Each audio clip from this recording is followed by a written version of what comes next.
নমস্কার বন্ধুরা, আমি সুপর্ণা। তোমরা সবাই কেমন আছো? আশা করি খুব খুব ভালো আছো। আমার চ্যানেলে নতুন একটা ব্লগে অনেক অনেক ওয়েলকাম। এখানে তো আমি কিছুই বুঝতে পারছি না। গতকাল যে ধানতেরাস ছিল সেটাও জানতে পারিনি। মানে এখানে দিওয়ালির একটা শপিং হচ্ছে সেটুকু বুঝতে পারছি। রাস্তাঘাট ভিড়, সন্ধ্যার পর প্রচুর কেনাকাটি হচ্ছে। কিন্তু আজকেরই সকালবেলা, কালকের একদমই সারাদিনই আমি না হোয়াটসঅ্যাপ না ফেসবুক কিছুই অন হয়নি। তো আজকে সকালবেলা হোয়াটসঅ্যাপ অন হতেই বুঝতে পারলাম যে গতকাল ধানতেরাস ছিল। আজ মনে হচ্ছে ভূত চতুর্দশী। তো ভূত চতুর্দশী তোমাদের অনেক অনেক শুভেচ্ছা, অভিনন্দন।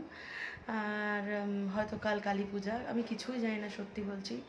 আর বুঝতেও পারছি না। আর ক্যালেন্ডার দেখে যে কবে কি সেটা জানারও একদম ইচ্ছা করছে না। তো গতকাল সারা রাত ঠিকমতো ঘুমাতে পারিনি, একদমই চোখ বন্ধ করতে পারছিলাম না। চোখ বন্ধ করলে এত উল্টোপাল্টা চিন্তা আসছে, মানে মনটাকে যতই স্ট্রং করে নিই কিন্তু উল্টোপাল্টা চিন্তা তো আসবেই। আর আজকে সকালবেলা আমি ঘুম থেকে উঠেছি 12টায় ঘুম থেকে উঠেছি। গৌতমবাবু এসেছে, গৌতমবাবুকে একটু বাইরে পাঠিয়েছিলাম। আমি ঘুম থেকে দেরি করে উঠেছি বলে সে গৌতমবাবুও 12টার সময় ঘুম থেকে উঠেছে। কি এনেছো এত কিছু? ভোরের দিকে একটু ঘুমিয়ে পড়েছিলাম, গৌতমের সাথে কথা বলতে বললাম বলে কাট করতে হলো। তো ভোরের দিকে ঘুমিয়ে পড়েছিলাম, তারপর আবার মানে উঠে পড়েছিলাম ঠিকই, আর ইচ্ছা করছিল না। গতকাল আমার এত রকমের টেস্ট হয়েছে না, আর এই গাইনো টেস্ট মানেই বা যায় না দিয়ে নানা রকম আমার মেশিনপত্র ঢুকিয়ে টেস্ট হয়েছে। কারণ আমার ওই মিলিনা কেমন আছে, মিলিনা ঠিক পজিশনে আছে কিনা সেটা দেখার ছিল। যেহেতু ডাক্তারের পেট এত ব্যথা বলার মতো নয়, তা উঠতে ইচ্ছাই করছিল না। শুয়ে শুয়ে দুজনে গল্পই করছিলাম। লাস্টে 12টার সময় জোর করে গৌতমকে বাজারে পাঠালাম যে কিছু কিনে টিনে আনো, এবার থেকে একটু রান্না করে খাই। বাইরের কেনা খাবার আমার শুট হচ্ছে না, অসুবিধা হচ্ছে, অ্যাসিডিটি হয়ে যাচ্ছে। ওই তাই গৌতমবাবু বাজার করতে গেছিলো। আজকে কোনো ব্রেকফাস্টও করিনি আমরা। আর তোমাদেরকেও দেখিয়ে দিই কী এনেছে গৌতমবাবু। তো আজকে যদি ভূত চতুর্দশী হয়, আজকের আর আমার 14 শাক খাওয়া হলো না। তো যাক, এবার তো সব কিছুই, এবার কি গত বছর ধরে সব কিছুই ওলটপালট হচ্ছে। গত বছরও কালী পূজার পরের দিন চলে আসতে হয়েছিল, ভাইফোঁটা কাটাতে পারিনি। একটা দিওয়ালির সময় সব কাছের মানুষকে ফেলে এই দুর্দেশে পড়েছিলাম। এবারও একদম সেম তাই, কপালটা এবার এরামই হয়ে যাবে। আস্তে আস্তে মনে হচ্ছে আমাকে সত্যি ভেলোরেই থাকতে হবে। তো চলো দেখতে থাকো। চাল, নুন, এখানে একটা চা পাতার প্যাকেট দেখতে পাচ্ছি, এখানে সার্ভের প্যাকেট, হলুদ, ডাল, আলু, আদা, রসুন, পেঁয়াজ। তোমরা কতটা কি দেখতে পাচ্ছ জানি না, কিন্তু আমি এগুলো দেখতে পাচ্ছি। চলো দেখি কি করা যায়। যেহেতু দেরি করে উঠেছিলাম, গৌতমকে বলেছিলাম বাজার থেকে যেন কোনো খাবার দাবার না নিয়ে আসে, কিন্তু সাউথে আসলে গৌতম মুড়ির কথা ভুলে যায়, ইডলি ধোসার জন্য পাগল হয়ে যায়। ঠিক ইডলি নিয়ে চলে এসেছে। এখন দুপুর 1 বাজে। এখন যদি ইডলি খাই আর লাঞ্চ করতে পারবোই না। আর বেশি জ্ঞান দেবো না, ভীষণ জোর খিদে পেয়েছে। এটাই আপাতত খেয়ে পেটটা শান্তি করি, পরের ভাবনা পরে হবে। শুভ সন্ধ্যা বন্ধুরা, এখন ঘড়িতে 6টা 5। আমি আর গৌতম একটু বেরিয়েছি। আজকে তো একটা মজার ব্যাপার হয়েছে, আর দুপুরবেলা লাঞ্চই করিনি। আমি আবার উঠে ওই ইডলি গৌতম এনেছিল খেয়ে দিয়ে আবার শুয়ে পড়েছিলাম। আর গৌতম জেগেছিল, টিভি দেখছিল। আর 5টার সময় আবার গৌতম আমাকে ডেকে দিতে আমি স্নান করেছি, তারপর ফ্রেশ হয়ে এখন আমি গৌতমের সাথে বেরিয়েছি। গৌতমও লাঞ্চ করেনি। তো রাতে কিছু একটু বানিয়ে নেব। আর এখন একটু চাটা খেতে যাচ্ছি বাইরের দিকে। গান্ধী রোড হয়ে সিএমসির সামনে দিয়ে এখন যাচ্ছি। সিএমসির সামনে যে ক্রসিংটা রয়েছে ওইখানটায়, ওর ঠিক বাঁদিকেই রয়েছে ভিলান একটা কফি শপ, যেখান থেকে চা আর কফিটা আমরা খেয়ে থাকি। বছর এসে নতুন জিনিস দেখতে পারলাম যে এখানে এখন টি টাইম স্ন্যাক্সও পাওয়া যাচ্ছে, নানা ধরনের পাকোড়া আইটেমসগুলো। তো আমরা নিয়ে নিয়েছিলাম এখানে পালক পাকোড়া, আর নিয়ে নিয়েছিলাম অনিয়ন সমোসা। অনিয়ন সমোসাটা তো দুর্ধর্ষ খেতে ছিল। গৌতম বাবুর এসে তো কফি খাওয়াও হয়ে গেল। আমি গরমের চোটে এখনও কফি খেতে পাইনি, কফির কাপ নিয়ে বসে আছে।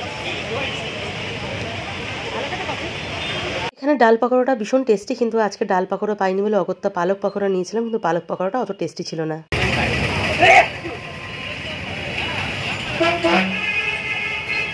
এখানে ফিল্টার কফিটা খেতে অসাধারণ লাগে, দারুণ টেস্ট। আর গৌতম বাবু এখানে লঙ্কার পাকোড়া নিয়েছে, লঙ্কার পাকোড়া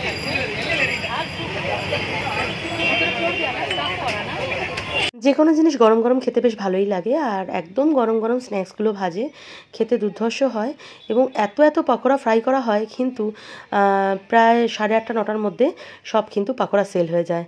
তো এইখানে দাদা এখন ব্রেড পকোড়া আর লঙ্কার পকোড়া ফ্রাই করছে। খাওয়া হয়ে গেছে, এবার যাচ্ছি বড় বাজারের দিকে একটু কাঁচা সবজি কিনবো। সকালবেলা তো গৌতম মশলাপাতি কিনেই নিয়ে এসেছে। আর যে ক্রসিংটা ছিল সিএমসির সামনে, ক্রসিংটা পেরিয়ে বাঁদিক বরাবর মান্ডি স্ট্রিট ধরে এখন হাঁটা শুরু করেছি। এদিকে পর পর বড় বড় দোকান, সবই হোলসেল মার্কেট এইখানে, চাল ডাল মশলাপাতির। এই নিয়ে মাত্র 3বার ভেলোরে এসেছি। তো এই বাজারটার আসল কি নাম আমার কিন্তু জানা নেই। স্থানীয় মানুষদের কাছে যেটুকু শুনেছি, মানে এই হোটেলের স্টাফ যে দাদাগুলো আছে তার থেকে, যে এটাকে বড় বাজার বলা হয়। সত্যি বড় বাজারই বলতে লাগবে, বিশাল বড় এরিয়া নিয়ে বাজারটা। বাজারে ফল সবজির সাথে মুদিখানার দোকানের জিনিসপত্রও পাওয়া যায়, সবই হোলসেল প্রাইসে। আর এই যে ভাগ ভাগ করে নিয়ে বসে আছে, এগুলো সব 20 টাকায়। তো যেহেতু ভাষাগত সমস্যা আছে, তো এই একটা করে বাটি তুলে নিয়ে 20 টাকা পে করে দিলেই হয়ে যায়। তার জন্য ওদের মানে সমস্যা হয় না, বারবার জিজ্ঞাসা করলে ওরাও তো বুঝতে পারে না আমাদের ভাষা, সেই তো ভাগ ভাগ করে রেখেছে, সবই 20 টাকা। এখানে পেঁয়াজ বলো টমেটো বলো সব হোলসেল প্রাইসে। এখানে কফিগুলো কিন্তু 10 টাকায় বিক্রি হচ্ছিলো। আর লোক না সামলাতে পেরে, যেহেতু কফি খেতে আমি ভীষণ ভালোবাসি, আমি তো 2খানা কফি নিয়ে নিয়েছিলাম। আমরা দুজন মানুষ আর কত সবজি কিনবো, আমাদের তো আর বেশি সবজি লাগবে না। অনেক ক্ষেত্রে অনেকের অনেক বড় পরিবার নিয়ে এখানে ট্রিটমেন্ট করতে আসে, সেই ক্ষেত্রে কিন্তু এইখানে বাজার করাটা অনেকটা সাশ্রয় হবে। এইখানে সত্যি সবজি আর ফলের দামটা অনেকটাই কম যদি বুঝে শুনে কেনা যায়। আর এইখানে আসলে কিন্তু বাজারের ব্যাগ নিয়ে আসতে হবে, এখানে পলি ব্যাগ দেয় না, সব দোকানদার দেয় না, কিছু কিছু দোকানদার দেয়। কারণ আমিও পৌঁছেছি অনেকবারই এইখানে এইভাবে এসে। হোটেলের পাশের ঘরটায় প্রদীপ জ্বালিয়েছে, দেখে ভীষণ ভালো লাগছে। কলকাতার কথা খুব মনে পড়ছে। মেয়ে অবশ্য ফোন করে জানিয়েছে মেয়েও বাড়িতে প্রদীপ জ্বালিয়েছে। বাড়িতে বিশাল বাড়িতে না, হোটেলে এখন বিশাল গৃহযুদ্ধ। বাজার থেকেই যুদ্ধ শুরু হয়ে গেছে আমাদের দুজনের।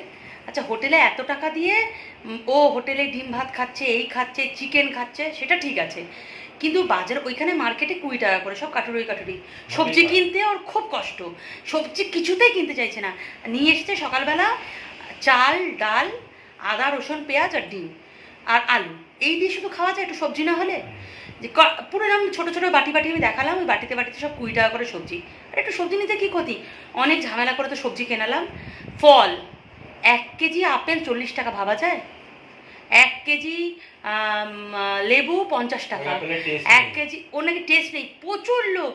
পেঁপে দুটো পেঁপে দিচ্ছে 60 টাকা, দুটো বড় বড় পেঁপে, পাকা পেঁপে, কিচ্ছু না, এত আতা পেঁপে, ফল পুরো ভর্তি 20 টাকায়, প্রায় 1 কেজির উপর শশা দিচ্ছে, কিচ্ছু একটা ফল নিতে দিল না।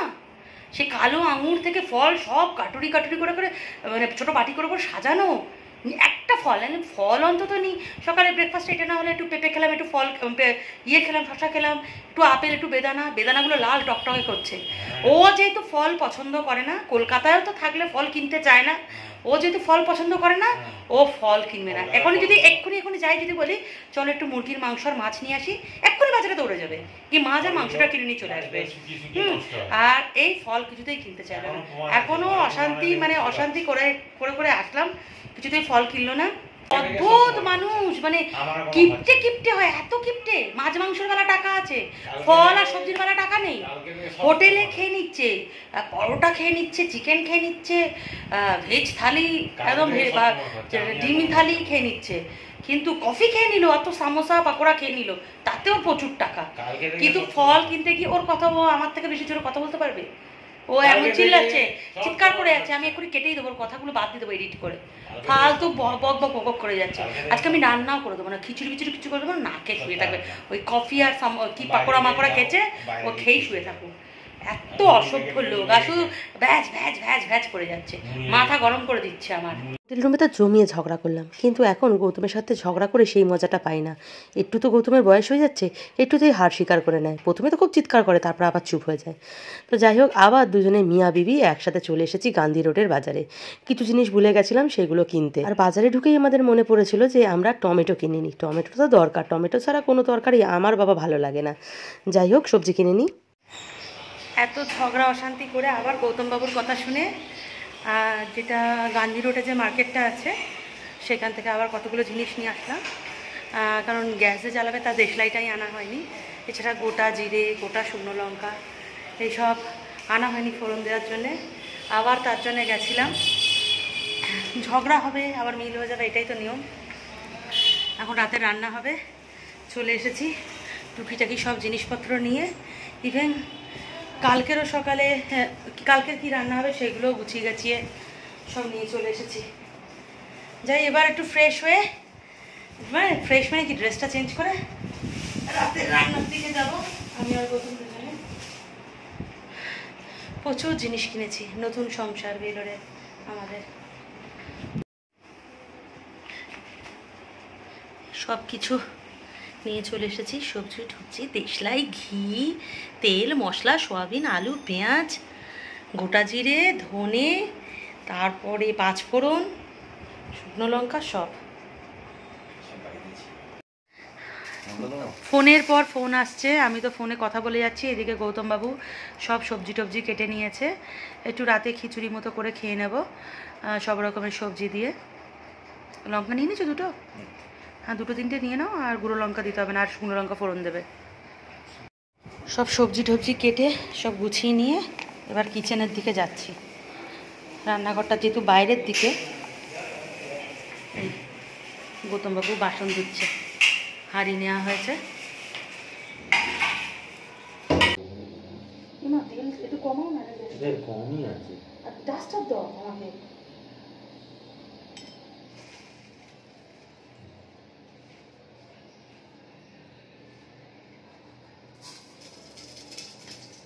এটা একটু লাগবে মনে হচ্ছে।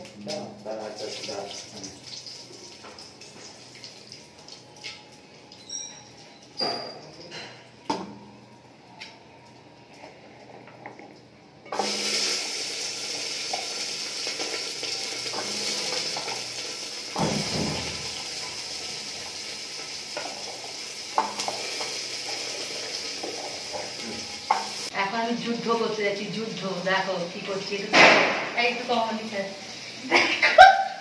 এটাতে আমার এটাতে মশলা করা মানে বুঝেছে, এক পিসানো দিতে পারবো না। এটা কি, এটা কি, এটা সিলের থেকে নয়া বড়। এটা ধরতে পারছি না, এই দেখো। সকাল থেকে বলবো না, সকাল থেকে ঘুমিয়ে কাটিয়েছি। বিকাল থেকে খালি ভাবছিলাম যে কালী পূজা, যেহেতু আজকের আমাদের 14 প্রদীপ জ্বালাতে হয়। আজকের কি বলে বলতো, ভূত চতুর্দশী।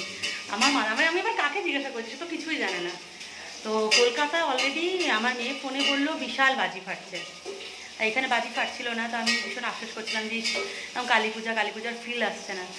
তো বলাটা শেষ হওয়া না হওয়াতে সঙ্গে সঙ্গে বাজি ফাটা স্টার্ট হয়ে গেছে। সামনেই ললিত বিহার বলে একটা লজ রয়েছে, সেখান থেকে একদম ধুমাধার একদম বাজি ফাটতে শুরু করেছে এই রাত্রিবেলা। এখন রাত প্রায় 10:35 বাজে। আর এদিকে আমি আর গৌতম রান্নাঘরে যুদ্ধ করছি দুজনে।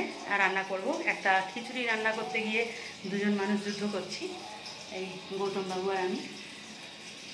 গৌতমবাবুকে দরকার নেই, গৌতমবাবু এক্সট্রা করে জোর করে এসে নাক গলাচ্ছে।